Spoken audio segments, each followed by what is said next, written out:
Before we begin, all praises to the Most High, acknowledgement to the Earthly Mother. Let's get it. Now, we already know that these are called chemtrails, and no, they're not contrails. They combine in the sky to eventually look like this. And no, these are not conspiracy theories, because we got receipts right here. Just look, take a good look at them, pause it if you need to. So not many know this, but a lot of those chemtrails actually compose of barium, aluminum, radioactive thorium, caesium, copper, titanium, silicon, lithium, cobalt, lead, ethylene, dibromide, and several pathogenic agents. Yeah, so with that said, have you ever seen your skies look this caked up with all that chemtrail stuff? Maybe you have, but wait a minute. Let's edit the photo real quick and look at exactly what's going on. Okay, what is that? Do you see those two trails in the sky? If not, let's zoom in to one of them. Yeah, dog, that's not a normal chemtrail. You can clearly see something coming out of like some type of invisible source. And you're like, bro, is there invisible planes now? Yeah, there definitely is. They got a patent for that too. We got the receipts. So what do we have here, baby? A cloaking system using optoelectronically controlled camouflage. Let's get it. U.S. patent number 5307162. This is not a game. The cloaking system is designed to operate in the visible light spectrum, utilizes optoelectronics and/or photonic components to conceal an object within it, and employs analog or digital control feedback, resulting in camouflage adaptable to a changing background. The system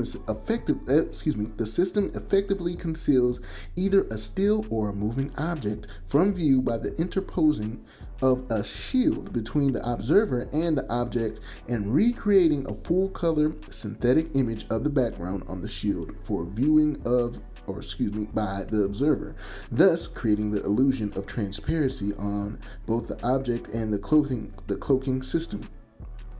Do I need to go further?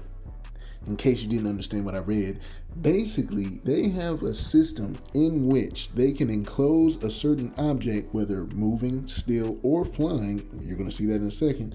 And they can make it so that wherever you are placed, wherever your perspective is, they can literally make an object absolutely invisible so you don't see it. There could be a big old blimp in the sky, and they encase it with that shield, and you won't be able to see anything. Not at all. This is real. No cap. So here's a drawing, just a quick figure number 4, of an object that's being encased by that circle, which is the shield.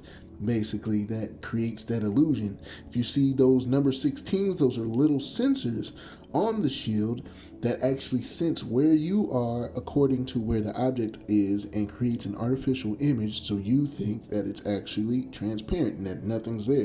In that box right there, basically figure number 30, is what processes the imagery to make sure that what the sensor is picking up relative to your position is correct. Unfortunately, I couldn't put it all on the page, but if you want to read it, you can pause it and read it here. So for this video, you are going to see how a plane, or quote unquote, a plane, uses this technology almost in reverse.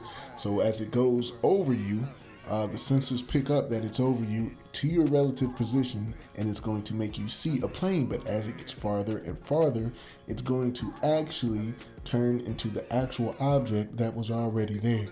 Okay, it can only work at certain distances. Once it's to a certain distance from you, it's going to start revealing the real object. You understand? And there you go.